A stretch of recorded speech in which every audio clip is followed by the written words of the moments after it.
So probably to get us started, what did Jalen get for his level up? Ooh, that's a good question. I have indeed leveled up, but I must have done it a few weeks back. Because you're now Warlock level 9. Right? That's right. I think I got an extra boon. Yeah, it wasn't Um, anything super exciting. I think it was an extra packed boon. Oh yeah, I've got some I got maybe a couple extra spells as well. I'm not sure. Let's see. You have one new spell. Your spell's now 5th level. And you get one more invocation, one more spell known, and then your spells are now 5th level. Okay, yeah, that's what it was. Okay, and yeah, I got I think I Oh, also swapped out. everyone's proficiency bonus went up. I didn't see that. Everyone is a bit better at things they're good at. Okay. Yeah, okay, so I swapped out one invocation and basically took my new one, which is cool and better. Okay. What does that do? So I can, for those of you that have played Overwatch, I can do Maze Cryo Freeze, where I basically hide in a big block of ice Yeah. and get 90 temp HP, which is completely ridiculous. And yeah, it's basically just like as a reaction, if I'm about to take a ton of damage, I can hide in ice for 1 round, and it just basically stops me from dying instantly. And I've also got a Gift of the Protectors, which is basically where I can write your guys' names down somewhere, and I can protect you from dying potentially. But I figured I'll roleplay that out when it comes up. All right. Sounds good. Yeah, So, I think that's something. how do you want to spend your downtime? I think I would like to start with go out and saying hi. I'm checking over the NPCs. I think it's Odric. Was he the dad of the mice family? Yes. Yeah, he was Okay, the yeah, dad. I'll go chat to him, see how he is doing. All right. Yeah, you'll approach the Nickett household, and I assume Thorn is probably still outside working at his forge because that's what he does all day, every day. And he looks great for it. Actually, I imagine he's not actually forging anything right now. He just has like a pull-up bar that he's working on. Yeah. So Thorn will probably say, "Oh yeah, Dad's in the lounge. Dad's in the lounge." How did I do his voice? I don't remember. Surfer bro. Hi, bro. My dad's in the lounge. I think he's got a cigar for him. For you, if you're interested. I can certainly try. I don't think I've ever smoked before, at least not publicly. Yeah. So you'll find Audric sitting in this kind of like lounge area. He's got a recliner. Not really a recliner. It's more just like a nice chair. And then he's got he's holding a fairly fat cigar, especially for someone of his size. Because this is like a normal person size cigar. That's awesome. Okay, yeah, I'll go and sit down opposite him. He'll offer you the cigar box. Yes, I'll try this. How do you do this? He pulls out a little metal box that it flips open. A little fire comes out of it. And he says, "Before it came, this was the newest of inventions coming out of Einstad. Uh, the the gnomes trying to make smoking easier, I guess." Oh well, I suppose that will help. Yes. So do you just? He just offers you a lit lighter, basically. Okay. Yeah, I'll take the lighter. I'll try and just replicate, I guess, what I've seen people do in bars, and I'll just see how that works. I'm trying to think. Do you like inhale or something like that? I guess If you've so. never smoked before. How Yeah, cigar? I could do a saving throw if you want. Entire group just like, Yeah. I smoke the cigar. Give me a I con take save. a puff. Con saving throw. Let's have a look. That's a hot 14. Okay, yeah, I think you get the hang of it, decently quick. I think you've probably like like you've seen people like other kids or something like that when you're younger, like grab a Mhm. cigarette or something like that, and then do like a full intake, so you know not to do a full breathe in and get a lung full of smoke. Um, Mhm. so you kind of puff on it, and Audric looks over to you and says, "So, uh, well, Well, what brings you?" I was hoping. Sorry, I was hoping to speak to someone that yeah is a little more hesitant about this place. A lot of people seem very fine here, but I was wondering to hear your perspective on what it's like and what it's like, what it's been like living here. It's, I mean, it's nice. It's, I don't know. Sometimes, sometimes I do miss the outside.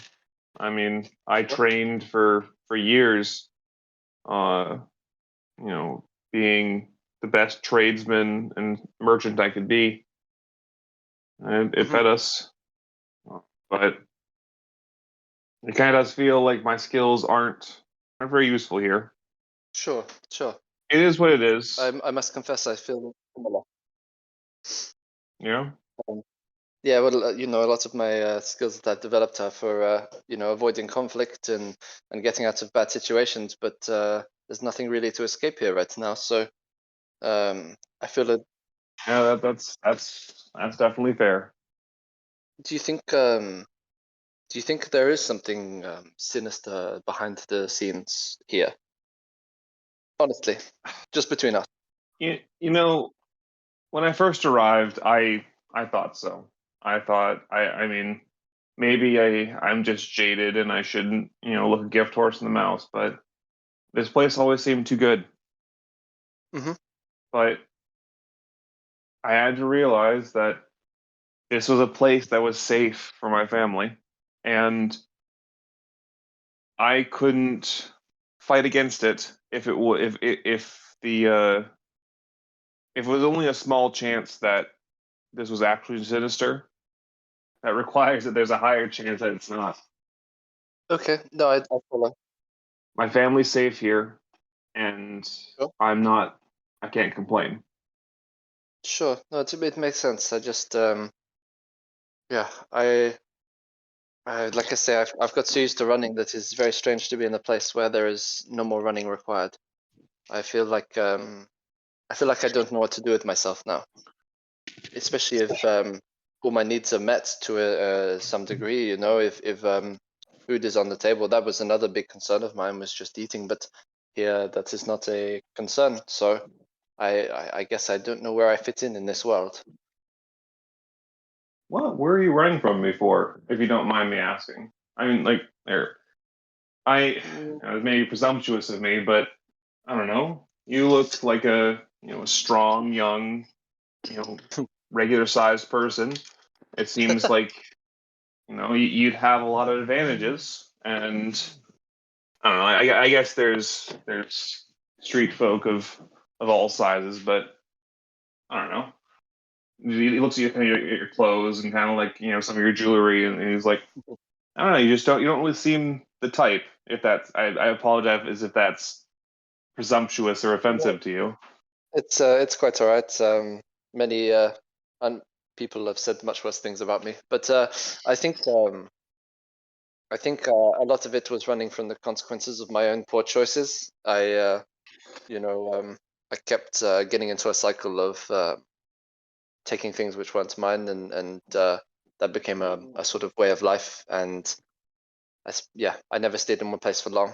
Um, I could have potentially tried to go on the straight and narrow, but it became easy to just keep stealing and keep running, and that was all I ever knew anyway. So I guess I got scared that if I stopped in one place for too long, then um, all of my mistakes would come catching up to me. Which is also why maybe I'm looking over my shoulder a little bit here. I maybe don't feel as safe because I'm not used to stopping. This is very alien for me. I understand. It can be difficult to. I know it can be difficult to change, especially when those around you don't want to give you the opportunity to show otherwise. Hmm. Well, maybe this is a new leaf, though. Maybe this is what I need. I wonder if I can start by helping you. I see. I know you had a construction project. Maybe I'm not the strongest, but if that is something I can help with, maybe even just a little. You know what? I'd appreciate that. Just some honest work. Yeah. Yeah, that'd be good. You know what? You know, come on. He stands up. You know what? I actually think I have something that I think you definitely could help me on. Okay. He'll start walking out the door and up to his workshop. Mhm. In his workshop, he goes over to his design table and he starts ruffling through some of his blueprints. Mhm. Says, yeah, I definitely need someone who's a bit taller than me for this. The ladders just aren't gonna cut it. Sure. So I need to get this mask secured. I could use a hand getting it up there. Sure. Yes. Just tell me what you need, and I'll try my best. All right, so he's going to ask you to try and get this cross mast up to the top of where the main mast is sitting. So Yep. how do you want to lift this? I think it's probably not that heavy since it's a bit of a smaller boat, and I imagine he's been supplied with some like special magic wood that's lighter and stronger kind of thing. I guess without a better option, I can certainly just try lifting it normally, and maybe I'll throw in a mage hand to just kind of boost, Yeah. even just by. I know it's only £10, but it's I'm trying to help out as much as I can.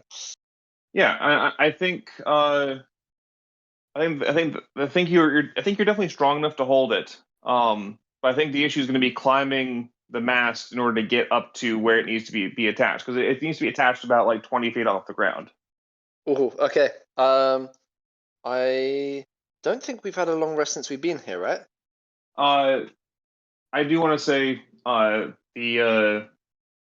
imagine the downtimes are kind of like a little bit like out of time a bit, and so I think that we can be a little bit more loose with the abilities you can use. Okay.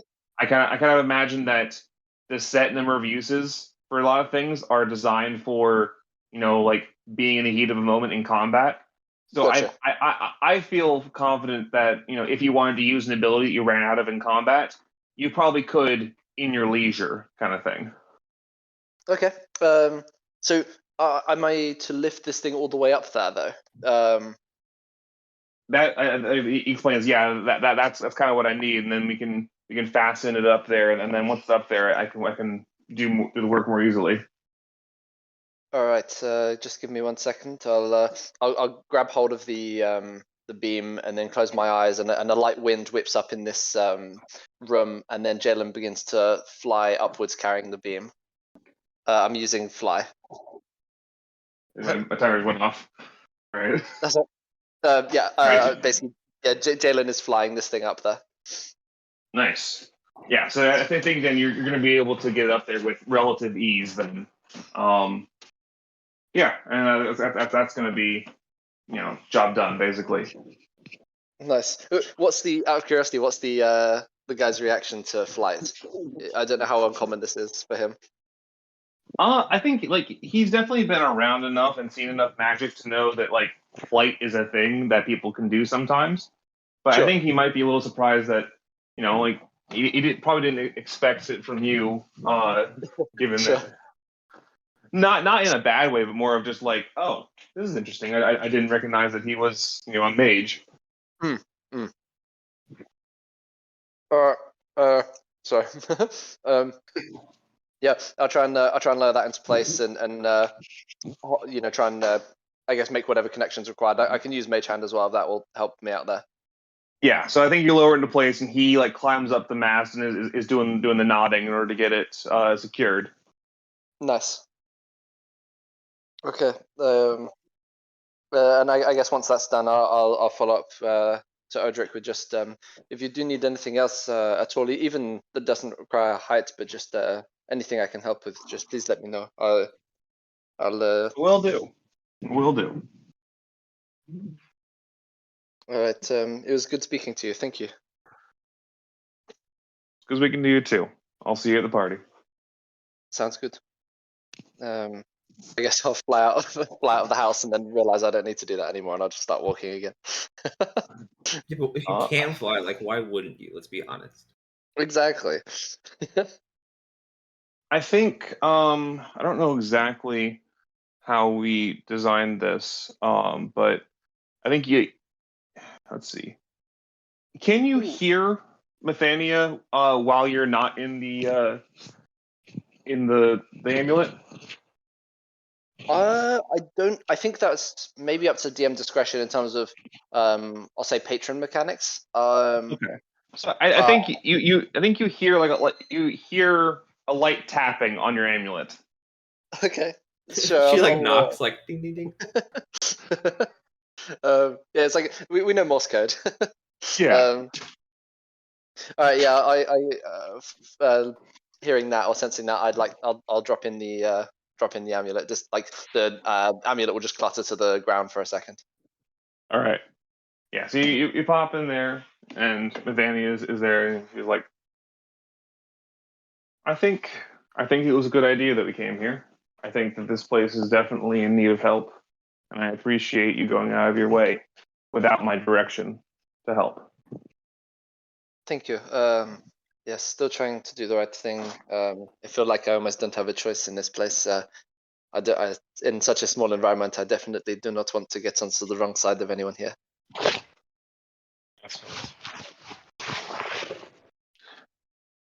So I think this place this place seems to have a serenity to it that I find really interesting. And I think Okay. because of that, I've been able to regain a bit more of my energy, a little bit more of my strength since coming here. Okay. Does that mean you can affect the outside world a little more? A little bit more. I think mostly I'll be able to affect you a bit more. Well, that is good. That suits us both just fine, I think. Yeah. So I think you can give it a try whenever you want, but I think I have a way to displace a bit of you in a way. Hmm. You see, I'm like I'm made of wind, and I am an elemental of the wind. So I think I can make you part wind as well. That sounds pretty powerful. David, if this is all just a big fart joke, I'm out. No. So we can workshop this if like you want something a little bit different, or you want it to work a little differently. But the idea I had for your boon for this downtime, let me pull it up so I can get a good idea. So yeah, the idea I had is that your proficiency bonus number of times per day, you'd be able to become part wind. Okay. So how like would things like pass through me, like almost like incorporeal? That's potential. The idea I had in mind. The idea I had is that for up to a minute, maybe a little longer, depending on what you think about this. The idea would be so your weight would be reduced by about 75%. Okay. Yes. So yeah, your weight is reduced by 75%. Your height, your jump height and distance are tripled. You become immune to fall Ooh. damage, and your speed increases by 20 feet. That's what I have written down here. Cool. So you get faster. You don't take fall damage. You can jump far. and then I think I calculated that you'd be down to like 20 pounds. Da-da-da. You've got an eating disorder. I think even that means half the party can still pick me up in that case.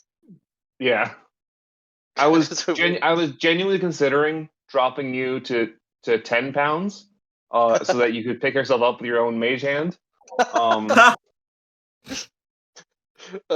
Yeah, I'd be unstoppable. I can already if I fly straight up. Russell, sorry, go ahead. Maybe at the next downtime we could expand that to be like you are all wind and you picked up by your own mage hand. I can just disappear. That's amazing. Good. Like infinite flight. Well, yeah, kinda. I guess as long as I have that form, anyway. Yeah. What's funny is that because when I take the flying speed of 30 feet, that lasts for up to 10 minutes, and I can use that up to 4 times a day. So for Okay. 40 minutes, I could fly straight up into the sky and just Be in see space. how hard you go. Yeah, and then just drop, and then now I can feather fall myself out of it. That sounds perfect. How long would it take him to fall to the ground? Like 4 I'll days do the later. math later. Yeah, I'll do some calculations. Yeah. So that's kind of what I was thinking. If you want, we can workshop that a bit more, or whatever you want to do. I was just thinking, you become wind and you now are super light and have the effects of being light. That sounds awesome. No, thank you. Yeah. Yeah. No, I like that a lot. All right. That sounds good to me then. Yeah. So I have to figure the scene closes out with you exiting the amulet, Yeah. and then looking at you become a little bit transparent as you just like Hulk leap around. Well, in that case, I got to test this thing out. I would like to try using my flying speed to try and I want to see if I can get to the top. Find out if this is a dome or like a column. I want to see if I can reach the top of whatever bubble that we're in at the moment. Okay. Yeah. I think then if you want to explore that, you're able to get up for quite a while, and then you notice that just the higher you go, the darker it gets, until it gets to the same level of darkness that the barrier was. Right. Okay. So I kind of get the impression I'm right there. Yeah. Okay. Good to know. So it is like fully surrounding us. Yeah. All right. I will float my way down as a 20-pound man made of wind. Yeah. So the fall takes a while. Yeah, it's like I activated my parachute way too early, and now I'm just floating here. That's awesome. Yeah. So I think this would probably end up being the longest you've ever flown, because it probably took most of the time that you normally would spend to get up there, and now you're just falling down, and you're just kind of just in the air with nothing around you for a long time. So what do you think about when you're falling for 35 minutes and nothing's happening? That's a really good question. Can he just go into his amulet and then the amulet falls faster? The amulet would fall faster. However, be careful because the amulet is it'd be difficult to do so, but it is breakable. Right.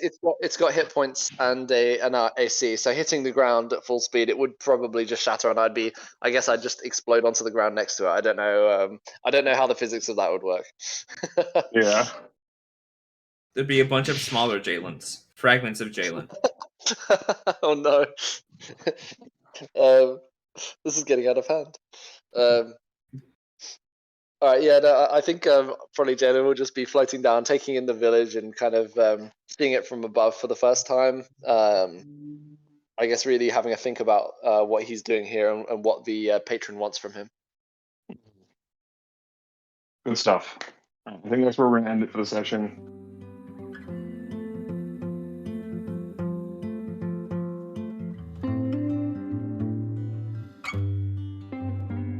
Okay.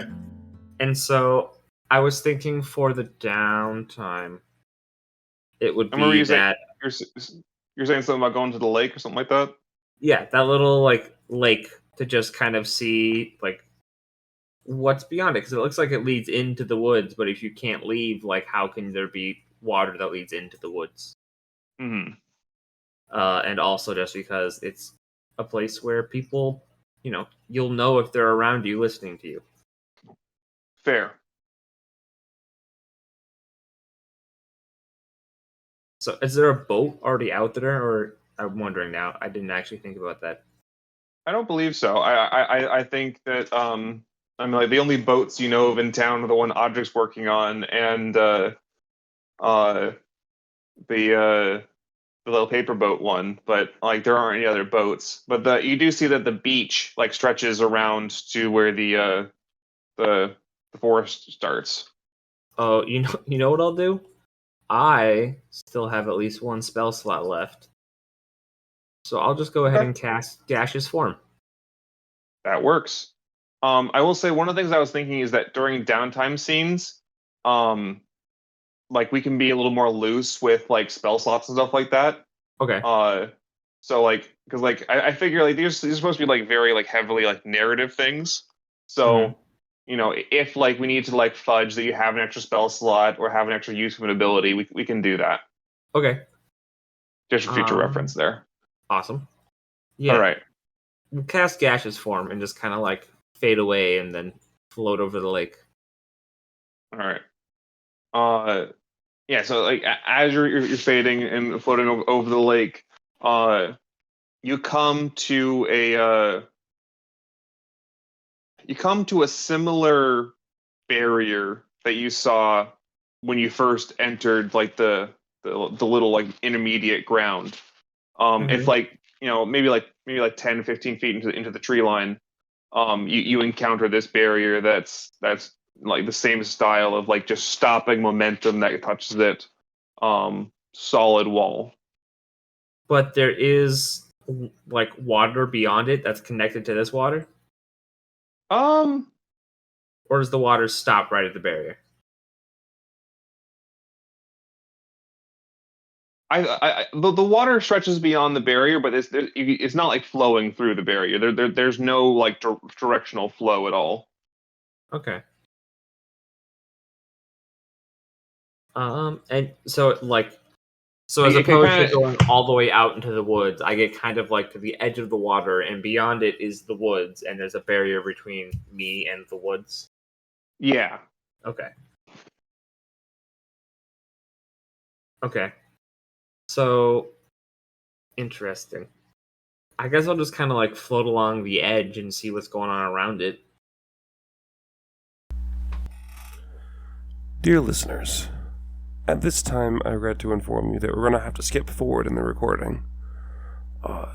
Between now and the next, I believe, about 30 minutes, me and Matthew are going to discuss some information about his character that we've decided to keep secret from both the players and the audience for now.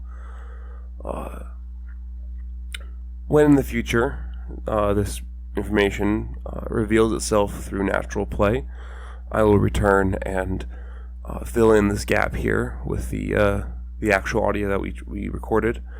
However, until then, we are going to skip forward. Thank you for your patience.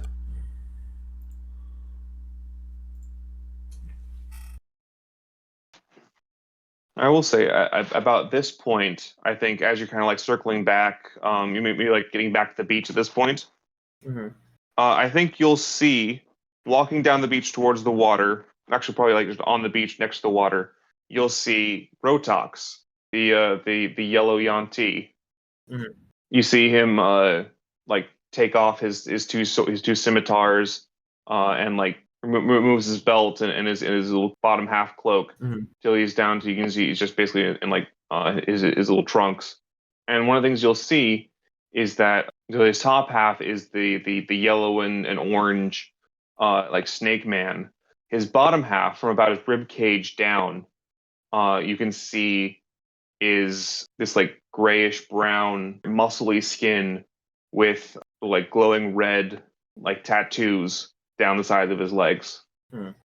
So the thing I took upon level up was I basically all I got was a new Eldritch Invocation, and I took Eldritch Mhm. Sight, so now I can cast Detect Magic whenever I want for free.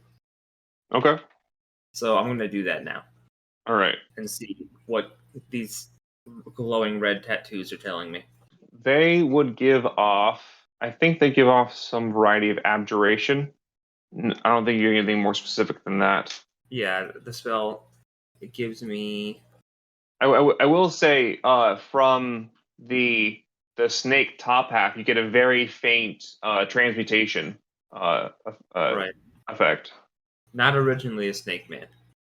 Yeah. Okay. And you'll see that he walks into the water, and as soon as the water starts touching his his scaled top half, and he seems to be walking down like to like neck height, the water starts to like bubble and steam off of him. Weird. You say that's just his top half, though? Yeah, his bottom half doesn't seem to do that. Huh.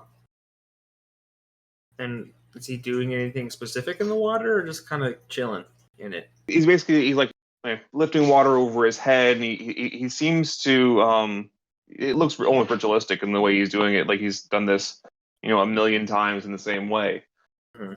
You notice probably after a little bit that the steam starts to die down, so it seems as though he's like cooling himself in a way. Interesting. Why is he so hot? He's a lizard. Lizards aren't supposed to be like that. So whereabouts are you, and like how's the timer on your gaseous form going? How long does that spell last? I think like 10 minutes, something like that. Up to 1 hour. Okay, yeah.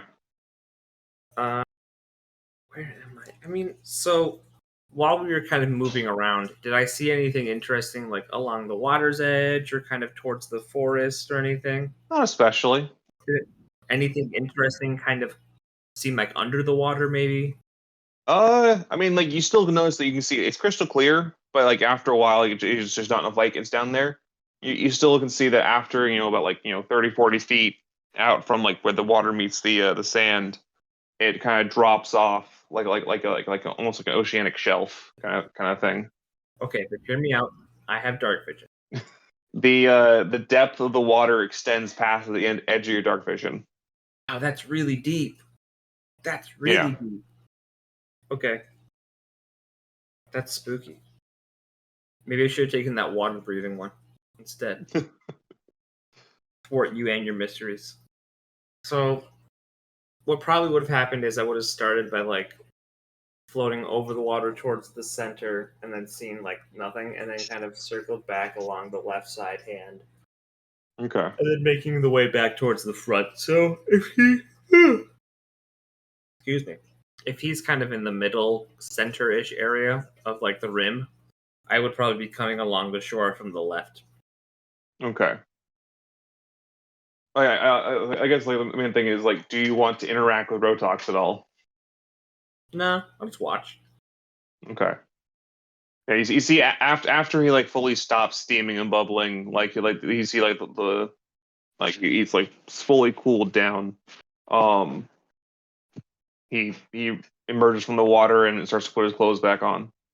Out of curiosity, how close do you get to him, or how far away are you watching from? 30 feet was the distance for detect magic, so no closer than that.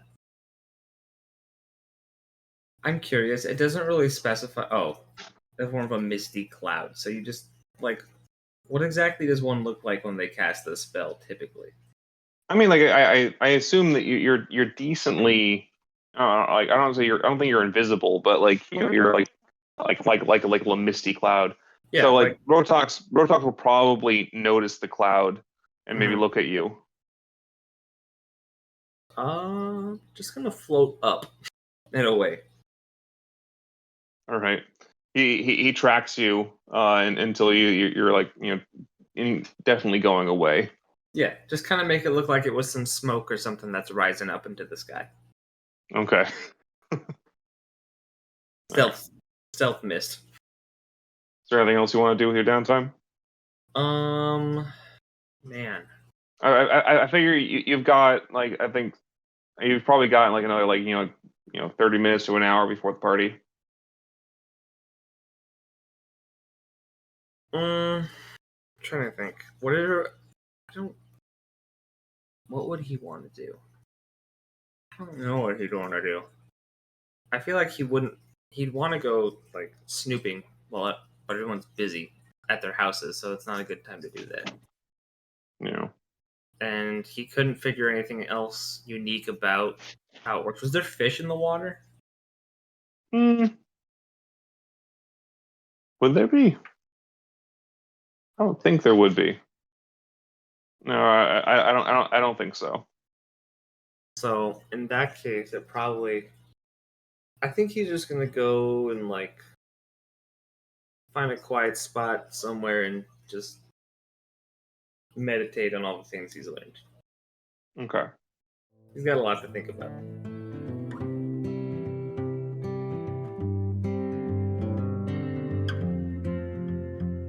So I believe you mentioned that you wanted to go talk to Mambara. Is that still correct? Yeah. Yeah, I think Mumbara would probably be most likely for Alix to. After helping to do the setup for the party, you make your way over to Mambara's forest. And so, like the first time you were here, you encounter this significant number of like watching eyes as you're walking towards her house. Although I think this time, now that you kind of know what's going on, you can see a lot more. Like you're not as like put off by it, but you can also just see more like little forms, little movements that before you wouldn't really have paid much attention to, but now you realize that a lot of this forest is actually alive in a way that's like a lot more sentient than you would at first expected. Mhm. So you reach her cottage, and a little twig man opens the door and kind of squeaks at you. Expects you. It is. Uh, you may come in, Alex. Alix just kind of nods at him and just strides in confidently. You see Mambara walk in with a tray with tea on it, and says, "Would you like some?" Uh, sure, I will take a cup of tea. Okay. And she sits down on a tray table and gestures to a chair, and she sits down in her. All right, is it out of theme to say she sits down in a recliner? No. She got like a lazy boy, like presses the button on the side and the legs come up. No, I'm imagining now Dad's lazy boy with the like horrible blue leather, and it's Oh. like you can tell that someone's been sweating when Yeah. they sat in it. That hideous chair that they own forever. Yeah, that came from Grandma. Oh, yep, sounds about right. She sits back in a recliner that's older than it looks like it should be. Remarkably good repair for how old it is. And she says, "So, is there anything that you wanted to talk about? I know that earlier you mentioned, what your loss was, and if you wanted to talk about that, I am happy to do so. I also am happy to share my story if that would be interesting to you." I would be interested in learning about you. The loss is still very, very fresh, and happened directly before I came here. It might take me a bit to really speak of. I understand. It took me a while to process what happened. For context, I should probably actually just go into why I'm here. You see, when I was a very, very small little lizard, uh, I was lost, abandoned, left. It's never been quite clear. But I was adopted by my mother, she was a spirit of the forest. Uh, I think the technical term would be dryad. Uh, she raised me. I never wanted for anything necessarily. I had plenty of siblings and the trees and plants around me. Life was good. I I learned to do the magic of nature. I I was given a life far better than I've learned most lizard folk have. However, that wasn't to last, of course, never is. For it would seem that not everyone likes nature. There's a small scoff from Alex, like, yeah, I know. It was years ago now. A cult of Bolko, the the god of civilization, declared a clearing. They decided that the forest that I called home was to be civilized. They were strong, stronger than I assumed. My mother and I, and all my siblings, we fought back. But as as the struggle went on, we found that we just didn't have the ability to really stop them. So little by little, my forest was cut down, burned, cleared, and with every foot of ground that they took, my mother grew weaker. It was only a matter of time before she she told me to take my siblings and run. I did what I could. I tried to stay and fight, but eventually I recognized that she was right, and that's what I had to do. She couldn't leave. She was bound to the tree that she was a spirit of, and so I ran away. And now I finally found it took a while, but I found here, and the Grove has become a safe place for me and my family. Hmm. People do not understand how nature and spirits work. They like to destroy what should be saved. Is the forest I lived in was also burnt to the ground. The your siblings, they are here with you? Yeah. She gestures to like there's a little twig, another like little bushman walks in with a tray of biscotti. Um, and Beautiful. then she also gestures to a little blueberry bush that you saw earlier. Is like sitting next to her. That is wonderful. It it is good that at least it's I know a hard thing to come from, but you have your siblings. It's good to at least be able to have some family remaining. It's The Grove hard. is the only place I've ever found that is truly safe, in a way. Along the way here, I tried to try to start a new grove, or a new forest, tried to find a new home, but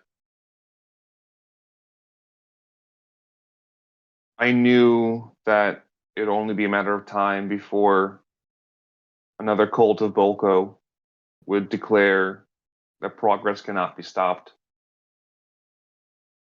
And especially without my mother, I would stand even less of a chance of holding them off.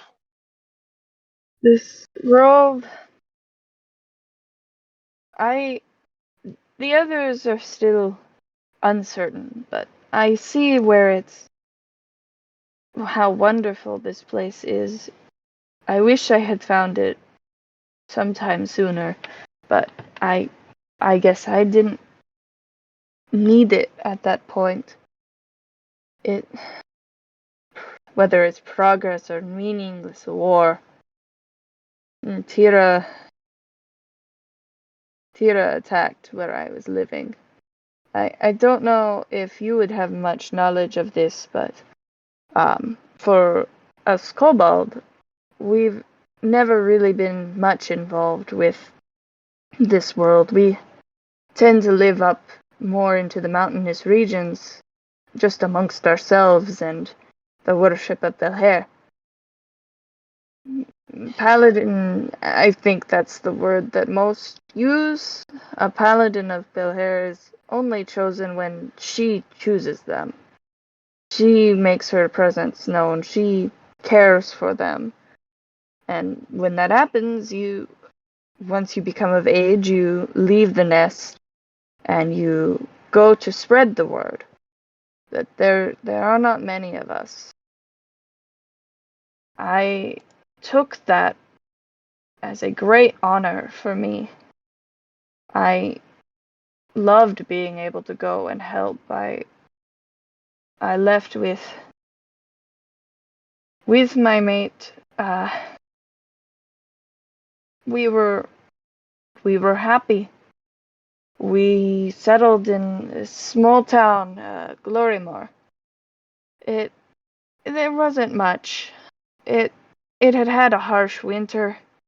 There were so many children that just had no home, and so I worked with the town, and I gave them a home. I built them somewhere to stay, and I cared for them while I had my own nest, my own young that just barely began to walk. Tira came some time into me staying there. We don't even know why. There was no aggression. There was no military. There was nothing in that town. Nothing to be harmful. It was simply for farming. But they did their best to raise everything to the ground. And I was fighting there. I was defending as many people as I could in that town. But it wasn't enough. My own home, my own brood, I lost all of them. There were nothing much left than the bones that Belhair sanctified and protected. Alix kind of messes with the beads on her wrist. It's all I have of them now. Glorymore viewed me as some curse. That somehow I was to blame with my, as they called it, foreign belief, and they exiled me. I just wandered for a while. It wasn't until Belhair showed me a letter for this place. I began to walk. It's difficult being here, though. I know that she is there. She still blesses me with her power, but I cannot see her in this grove. And it's frightening. With all the safety and security that the grove brings, there is a feeling of isolation that comes along with it. It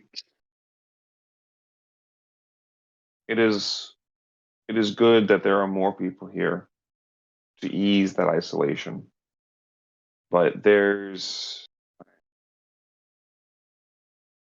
when you become as attached to nature as I am, it feels empty knowing that there is only my trees here. I have no connection to the outside. I have no connection to Cinia, the goddess of nature. I understand. I think at this point, the blueberry bush gets up and walks into one of the other rooms, and comes back a little later, holding a clay pot full of dirt. We got a jar of dirt. Matthew just like, I need to put some comedy into this. Hold on. It's a blueberry bush holding a pot of dirt. That's hilarious. It's already comedy. Yeah.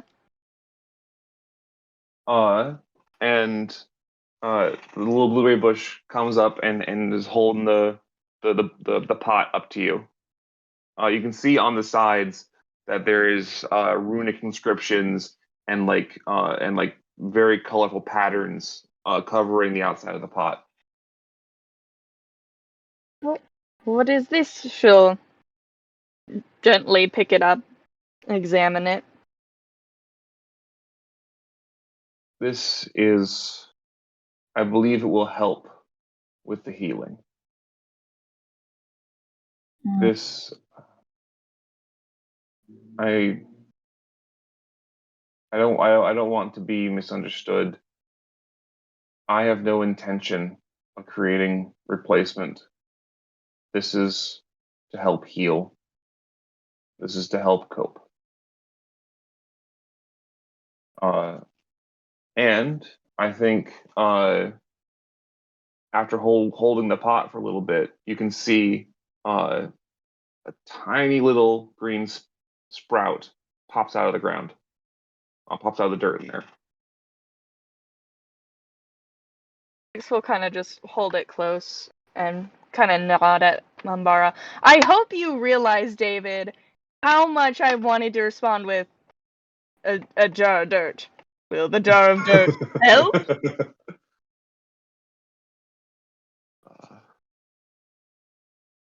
We don't want to give it back. No. And so, yes, so you now have a little potted plant, and I think you do have enough perception. I think you have enough insight that you can see like the little sprout seems to be waving a little bit. Groot. I was Beautiful. gonna say, you have your own baby root. All right, Excellent. so I will add it to your inventory. You now have a pot of awakening. Ooh. Basically, probably at the end of the next arc, I'm gonna accelerate this a little bit because normally it's supposed to be 30 days, but it's gonna be the end of the next arc. Time passes The, differently in the grove. Yeah. Yeah, so at the end of the next arc, or throughout the next arc, this plant will be growing, and you can decide what variety of plant it is.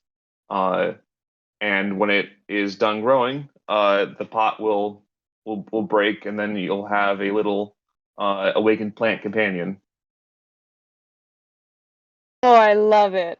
Excellent. Also, though, I hope you realize there's a bit of me that's like, what if it's Bok Boy? What is that? David made this character. I'm surprised I never shared Bok Boy with you, Matt. Is this like turnip boy commits tax evasion? Is that the vibe? Upload a file. Bok Boy. This is Bok Boy. Who you made this man? I did. Beautiful. I love him. How do I buy 12 of him? So Bok Boy is a psionically awakened Bok Choy plant. Okay. And Uh, I'm gonna need more context here. Basically, I made this as a threat to like the DM of my other game, because I don't know if it's really a threat. Like I was saying, like if my character dies, I'm playing Bok Boy.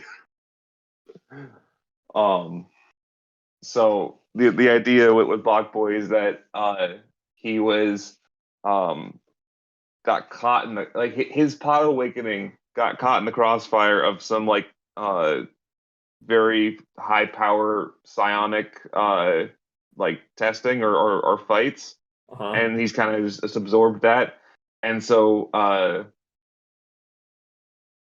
imagine the way I had it is that he had so I statted him out as a mystic, and Mhm. so he has the telekinesis, which is strong enough to lift his own pot. So he just carries himself around like that. Yes. Uh, Yeah, yeah. I I love plan it. to make a plush of this. I've been meaning to do it for a while. But especially now that it's part of the campaign, because I really want this plant to become Bok Boy.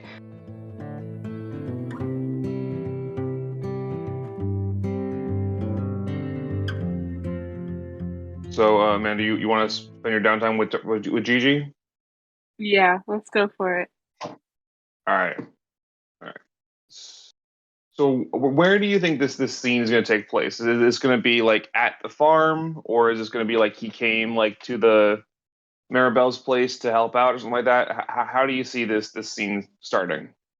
I don't know. I think I would have like taken advantage of a like natural moment where he had already shown up, like at Mirabel's place or something like that, and Okay. just sort of slid in there. All right. So let's say that like he showed up to the party early so he could help out a bit.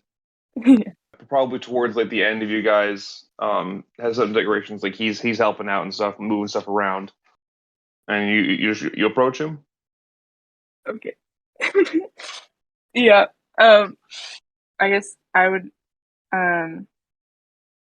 I would go up to him. No pickup line. Just like a very awkward. Hey, how you doing? Oh, hello. Elvis, was it right? Yep, that's me. I what you doing there? Oh, Maribel just asked me to move some crates around. Uh, Figure since I showed up a little early, I might as well help out. Very nice, very nice. Um, so I was wondering, you know, if it's not too personal of a question, how did you end up here? Oh, um, quite by accident, actually. Um, I've been here a really long time. Oh man, the memory's a bit fuzzy, actually. I remember, what was it? It must have been years ago now that I think about it. Before I came to the Grove, I used to have a little farm over in like the northern part of Gate. Just a little place. I was farming mostly potatoes. I think at that time there weren't much else that could grow there, but it was a nice living. However, there was a conflict. I don't remember exactly what the sides were, but there was powerful magic being thrown around. My little farm was apparently a little too close to the battleground, and through all that magic, I accidentally got shunted uh, out of this world. Apparently, I I think Malachi explained to me that I was in the astral plane. Oh, you'll need some context for that. Um, Basically, I found myself in a place that wasn't my farm, and so I wandered around for a bit, and that's where I met Malachi. Uh, he explained that we were in the astral plane. I explained that it was, I don't know how I got it. He told me that it was probably I got shunted from like a spell reaction or something like that. It was just too close. But Malachi had some really interesting seeds that I wanted to try cultivate, and so I tried starting a little farm in the astral plane. It worked for a little bit, and me and Malachi hung out for quite a while. I don't remember exactly how long. And then after not too long, we kind of just ended up here. I don't remember exactly how, but we did. I mean, I think we were like one of the first people here, though. Yeah, me and Malachi. Yeah, and so and I have just been farming ever since. I got all sorts of new seeds now. Oh, that so basically you just ended up here entirely on accident. That's what I remember. It's a little foggy there, but I imagine that's just gonna come with the age, you know. I'm blanking out. Sorry. Did we ever give him back his tree? I'm curious. Did we ever whatever happened to that floating tree? Wait, wasn't that? The one you animated. Oh, that's right. Oh, yeah. What did we ever do with that? I assume at some point you had it walk back and then replant itself, or did you just plant it in Mambara's forest? I don't think I ever resolved that issue. How long does that spell last? I think it lasts an hour, so it would have ended while you were in Mambara's forest. So there's just a tree somewhere. I guess I can ask how I'm like sort of sheepishly still like so did I ever you know did like are we good after I sort of I guess messed with your trees a little bit? Oh, of course. You know, I've already taken the opportunity to plant a new sapling. I haven't got to try yet. Oh, that's good. That's good. Um well, I don't know if um what your plans are, but I would if you ever need help on the farm, I'm very good with plants. I can even speak to them. Oh, that would be lovely. Yeah, if you ever need help, just you know, keeping your plants in check because it seems like you know, um, they have a mind of their own sometimes. Um, Yeah. well, I'm always around. Hmm. He raises his hand to his chin. He starts stroking a bit, thinking about something like, hmm. Give me a few minutes. I need to go run and get something from the farm. Um, or if you'd like to come with me, that you can do that as well. Oh. Sure. Yeah. All right. This is going so smoothly. I know. I'm like, oh, I'm actually a lot smoother Amanda than is I just thought. setting them up and knocking them down. Yeah. So you guys walk over to the farm. Was there anything specific you want to talk about on the way over and kind of just do a little jump cut? um. Yeah, I can't. I'm blanking a little bit right now. Okay. Yeah. So we cut to the farm, and Gigi climbs up into his attic, and then start and roaming around there, and then after a little bit comes back down, holding a jet black leather bag, that's covered in little like embroidered eyes. Huh. I was reminded that I had this. Just something that I don't remember exactly where I got it, but I reminded I had this probably from, I think Malachi gave it to me, but I didn't have much use for it. Uh, would you like this? What is it exactly? I believe he called it a bag of bag of tricks. That's what he called it. Here, let me show Huh. you. He opens up the bag, pulls out a little like furry ball, and then tosses it on the ground. And I need to do a little roll here. It explodes. Game over. Oh, Everybody dies. All right. Go ahead and actually, yeah. I mean, if you want to roll me a D8, please. okay. 4. All right. All right.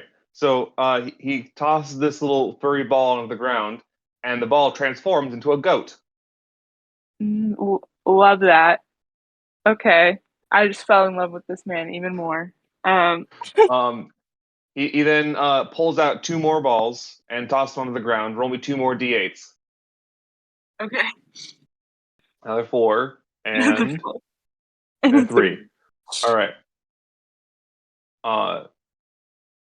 So out pops a badger, Oh, lovely. and yeah, and then I need a picture of this because this is a not traditional animal. They're called an axebeak. It's basically just a little. It's not a little. It's actually quite large. I wonder where they get their name from. I Yeah. could never guess. Yeah. And he says, I have no idea what else is in here. But a couple times a day you can pull out some animals. And all the animals seem really chill and friendly. And he just hands the bag to you. Okay. Well, I will gladly accept. Where did you get this from? Again?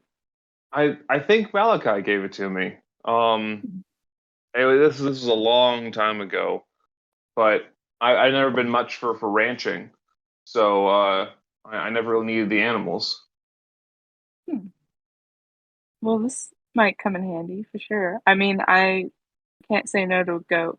So, do you really know how to woo a girl? He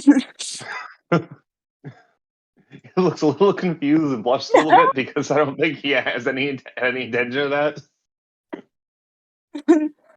You're just hitting on this old man farmer.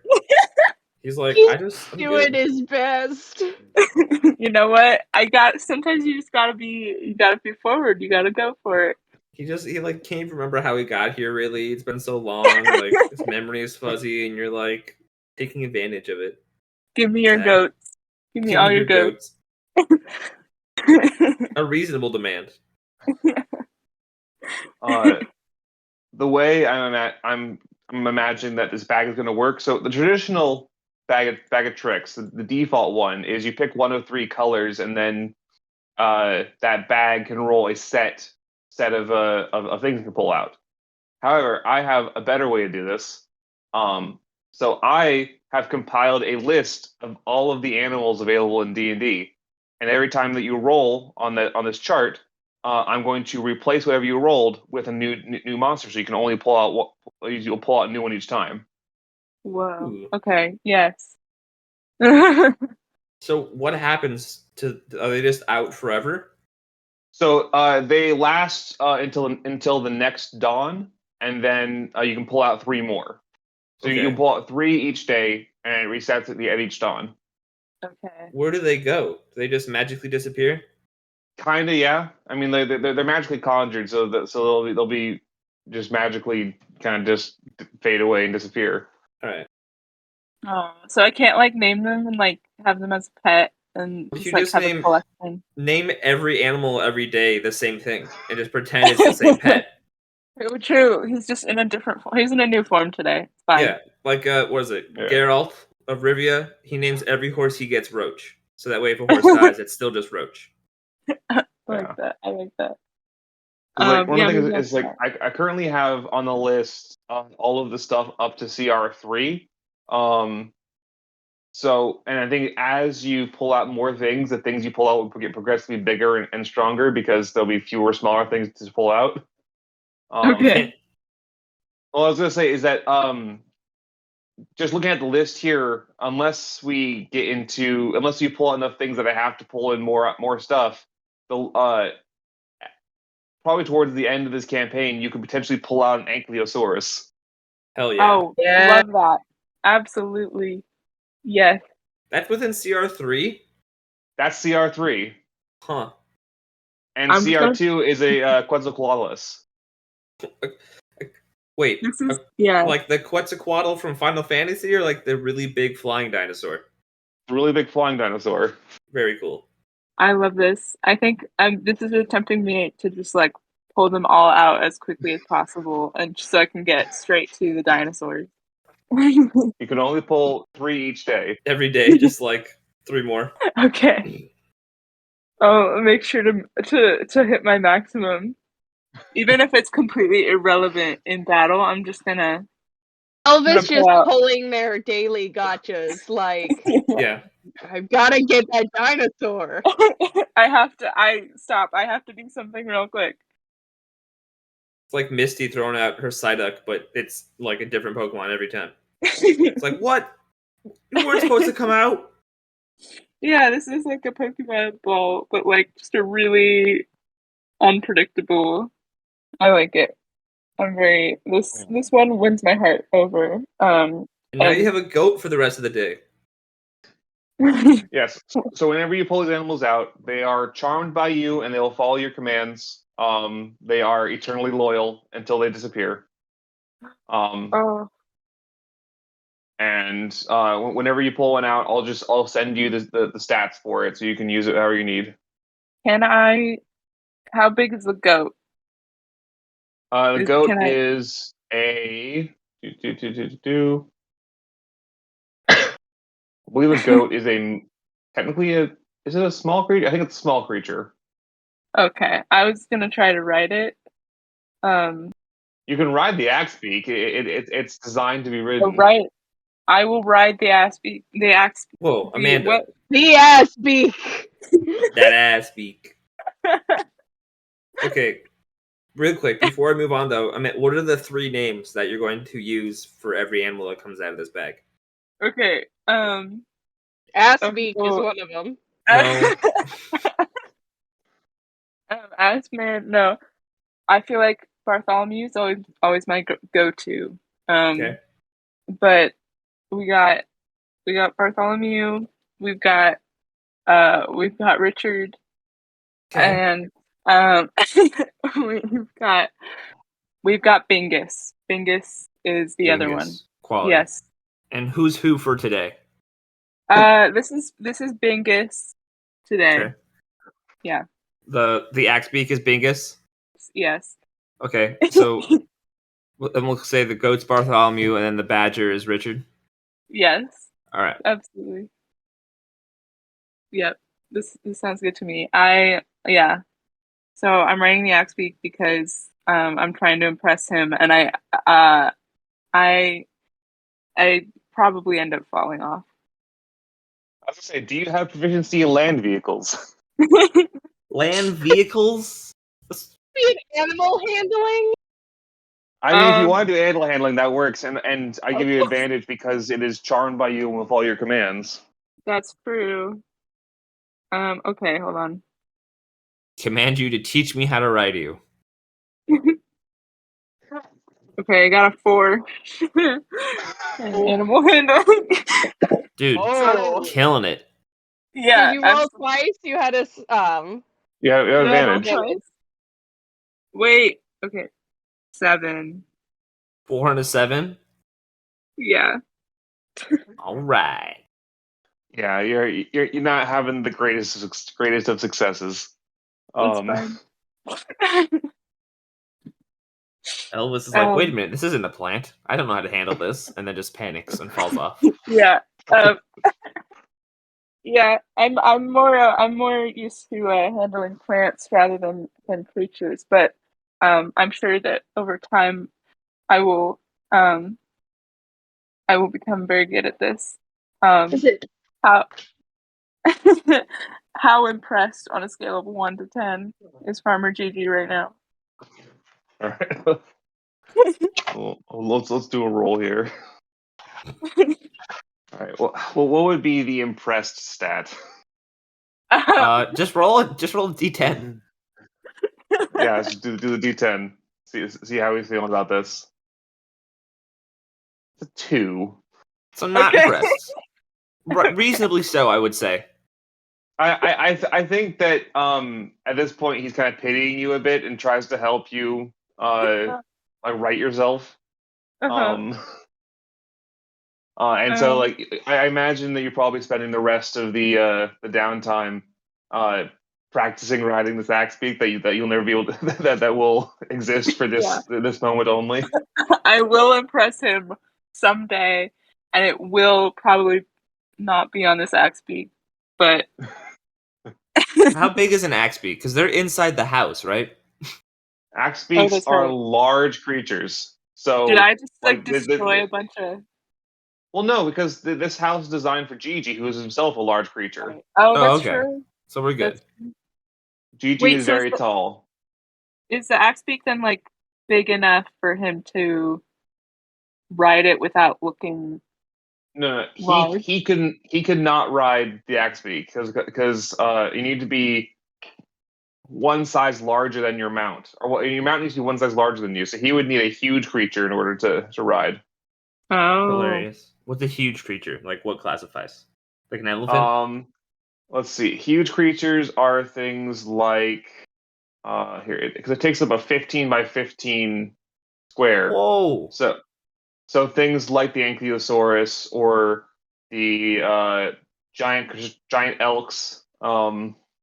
Huge beasts include elephant. Yes. Okay. So, man, Also, there's a enormous big... tentacle. A what? what? Apparently, there's a beast from Acquisitions Incorporated called Enormous Tentacle. That sounds pretty good. I'm about that. It's Let's just its see. own. A killer whale is also a huge creature. Oh yeah. A mammoth is a huge creature. Yeah, that lines up. Okay. Also a Tyrannosaurus Rex. Hilarious. Yes. So don't ask Gigi if they want to ride anywhere because the answer will probably be no. Oh, I was Unless hoping you pull out a huge creature, then you know exactly who to go to because they'll probably be like, oh, Well, something I yeah. can ride. Wait, no, that is the the what's the word I'm looking for? The goal. That's the goal, is to get that Ankylosaurus, and so that way I can have a romantic ride with Further Gigi. That's the only. I'm not going to use it for battle. I'm just going to pull out and. I mean, I have to imagine an elephant is less than 3 CR, right? Let me see what CR an elephant is. An elephant is CR4. An elephant is stronger than an Ankylosaurus? That's whack. Get out of here. That's impossible. An Ankylosaurus has armor and a tail that is a weapon. I'm trying to, so yeah, the elephant has lower armor class, has more hit points, it has faster speed, and is also stronger. That's crazy. That is absolutely insane. I'm calling Wizards of the Coast. Where's their phone number? What are you thinking, Watsy? Yeah, so if I pull out an elephant, Also, I should note that I haven't added any water-based creatures, but I didn't want them just to like drown as soon as I they was gonna appear. ask that after you said the killer whale. I was like, is that an option? Because that would be pretty cool if I could somehow manage to just float on a killer whale, but he would probably just flop around. I tell you what, if you find yourself in water, then the animals you can pull out will be water-based. Okay, this is good. Can I get like a what about ducks? Are those, because they're kind of floating in between there. They can walk on land. Can I pull out a duck? I sure you can pull out a duck. I'll Okay. add a. Yo, no, I think a duck might be too strong. Oh no, it's a goose. A goose has got to be at least CR5, right? Yeah. Geese are scary, man. And I'm small too, so I could ride a goose. Maybe. I don't know, man. Geese are intense. I wouldn't want to fight a goose, and I feel like a goose in D&D would have magic somehow, and just like I don't know how, but it would. I think that probably maybe I have like I unknowingly I have a great power because if I pull out a goose and it has to listen to my every command, Oh, then dude, over. You win it's reality. over for everyone. King of I the don't think world. there's even I in like automatically a D20. Yeah. Does that sound about right, David? Sure. Dude, have you messed with Sure. a goose? They're scary. They are Here, scary, let's see especially what we got the here. Canadian ones. Those are scary. I've been places where there are signs that are like beware of goose, and like the goose Yeah. just attacks you. It's messed up. Yeah, I would not want to mess with a goose. I think I would take an ankylosaurus over a goose. I don't know, man. The goose might win. Yeah. This is a beautiful and riveting conversation. Look, you All right. know, geese are scary. They are. I'm just writing down notes for myself that if you pull out, you can pull out a duck, it'll have the stats of a velociraptor. Yes. Yes. And if you want, you can pull out a giant goose, and it'll have the stats of a Quetzalcoatl. Yeah. Yes. And the I world like will this never a lot. recover from the giant I like goose. this a lot. I really wouldn't pull out a Alright. giant goose now. Can we make it so the giant goose is the one creature that won't obey her? Because that's very No, on it's brand for supposed to be. geese. It's supposed to be powerful. I'm supposed to be powerful. Yeah, but think about it. No one can really control a goose. Like, Right, but this is D&D. I can do whatever geese, the want. power of geese transcends realities. But if I can tame a goose, then maybe I will. Maybe that's the way that I win over Farmer Gigi because I feel like that's who would not be impressed by that. You have a good point. You have a good point. Thank you. So now that you have this bag, and so David, were you planning to have to prepare for like a romance in this game? I mean, you guys kind of prepared that for me the last like non downtime session we had. Yeah, but Dave, I mean, are you ready to romance all of your player characters? I can try. You need to get ready to flirt in character for at least 3 or 4 of them. All right. It's alright, David. Just make them all incredibly awkward. yeah, I mean, they all live in a different reality to get away from like society. I'm sure they would be awkward. Yeah. yeah. I mean, Farmer Gigi has also been like astral projecting for the last, or is he? Yeah, I'm Farmer confused by that. Gigi, Professor Is- X confirmed. Is he?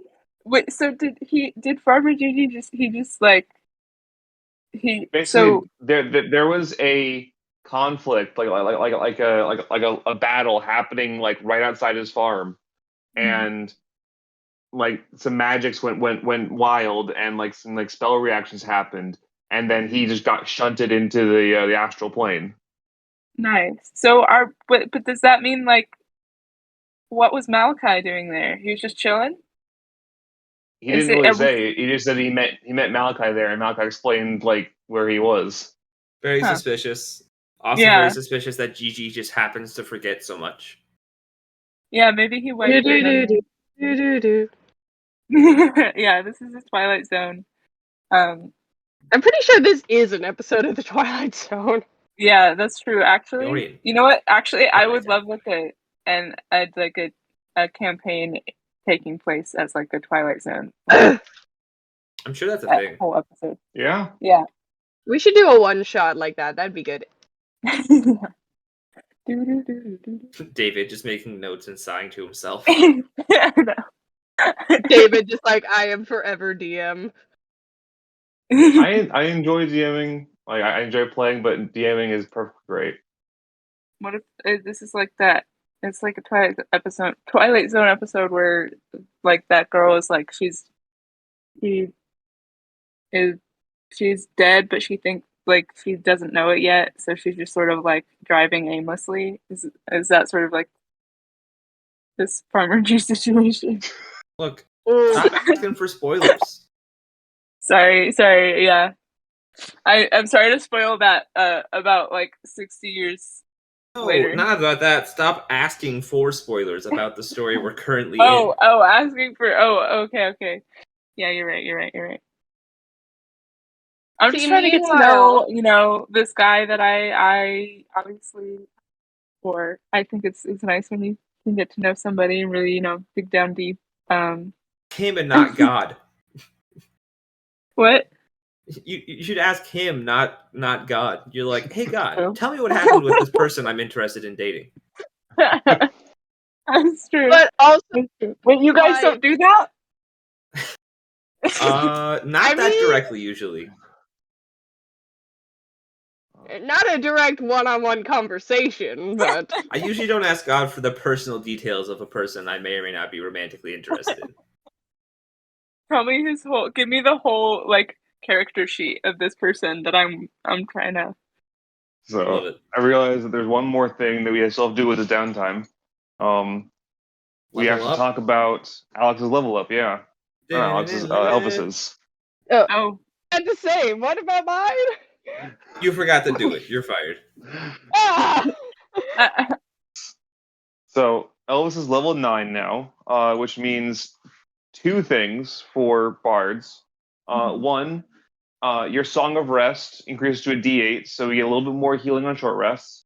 Okay. And you now have access to 5th level spells. Oh oh, snap! nice. And you'll learn one new spell. So now we get to choose Yeah. what's your new 5th level spell.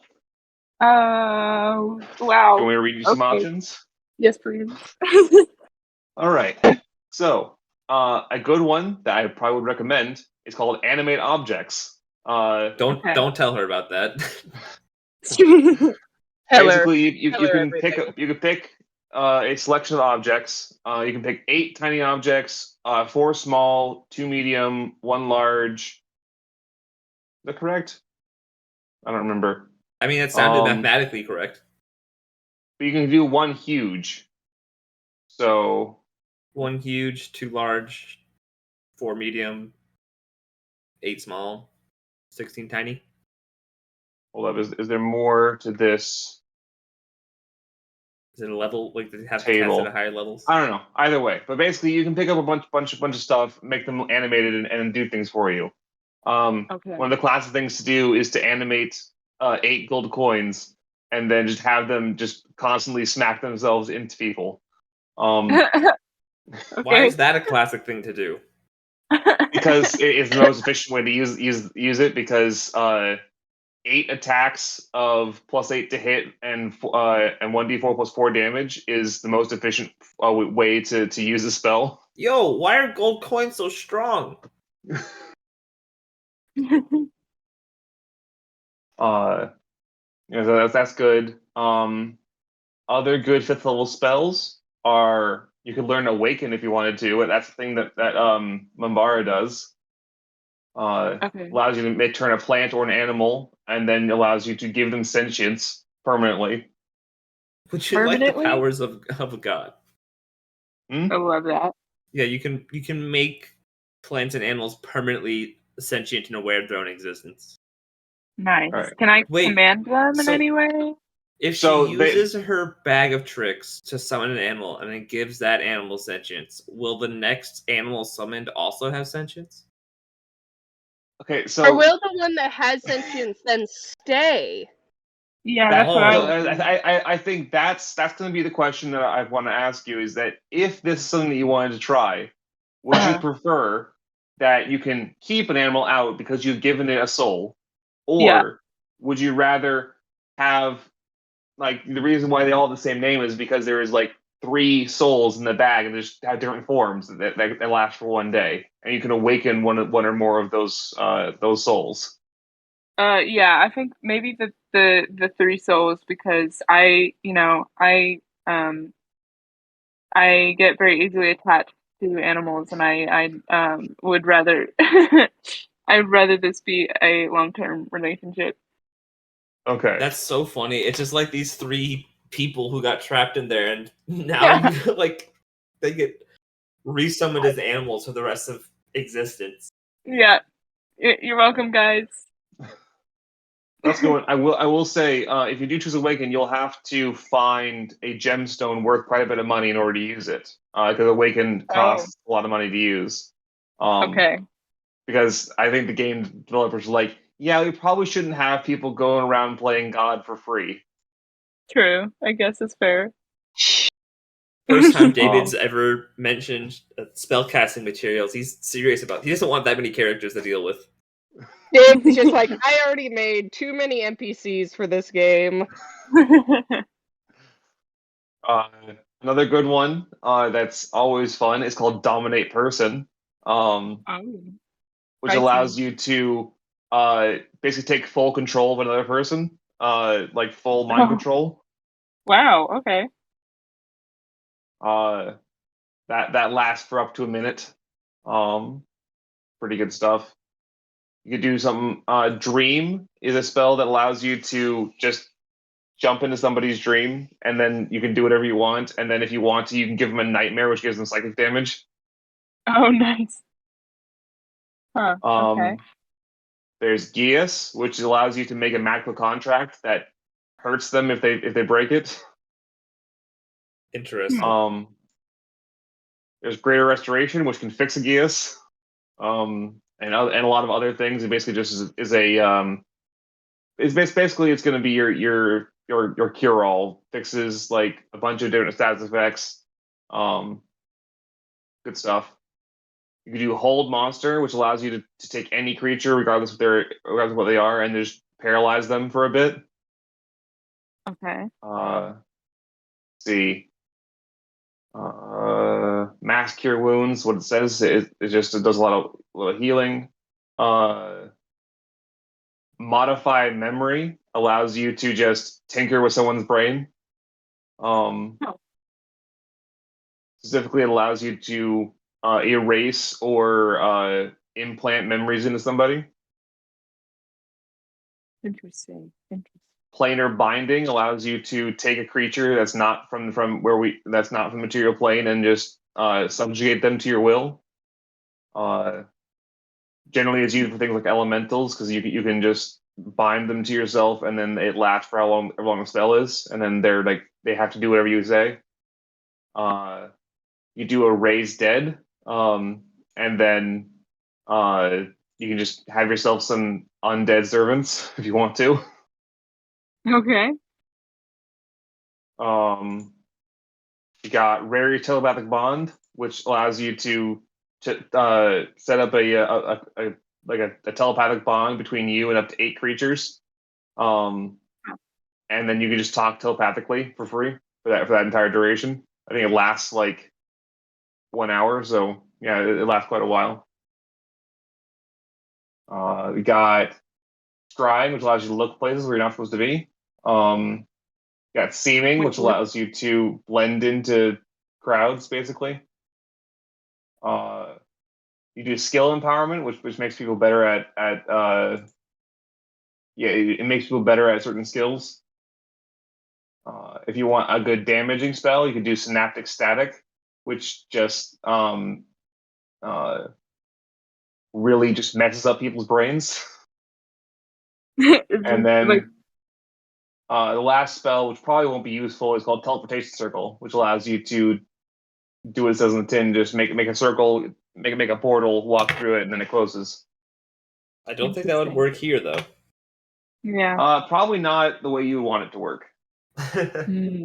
What would happen if she cast that lore spell thinking about the grove? Legend lore? Yeah. You'd probably get some information. That'd be cool.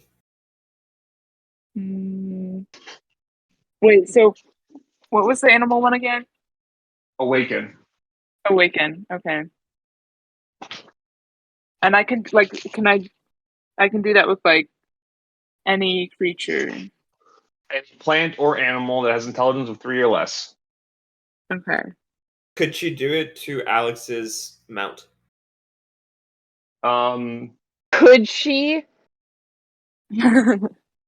I would love for Veshnir to have a I think that's gonna be I think that's gonna be up to you, Michaela, because it's whether or not your mount is classified as undead or not. Well, it's definitely not alive.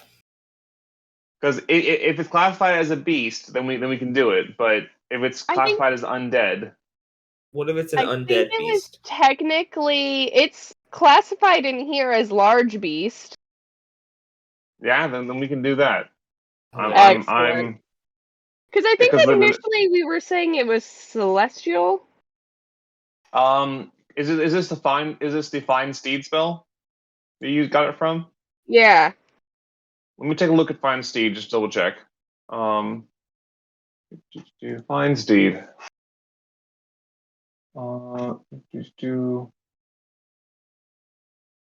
It is a celestial, fey, or fiend, your choice. So unfortunately, I don't think that would work. I mean, I'd be willing to. Okay, well, there's two things that make this a problem. First off is that. Second off, it has intelligence of 6 because of the spell. Oh, well, all right. So, unfortunately, your summoned mount is too smart and too magic to be awakened. That's fine.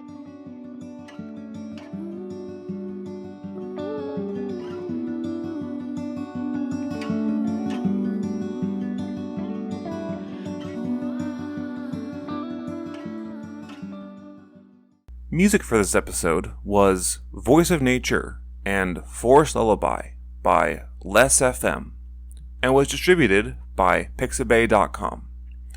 Thank you for listening to this episode of The Grove. If you enjoyed this episode, you can subscribe to our YouTube channel to find more episodes and other Grove-related content.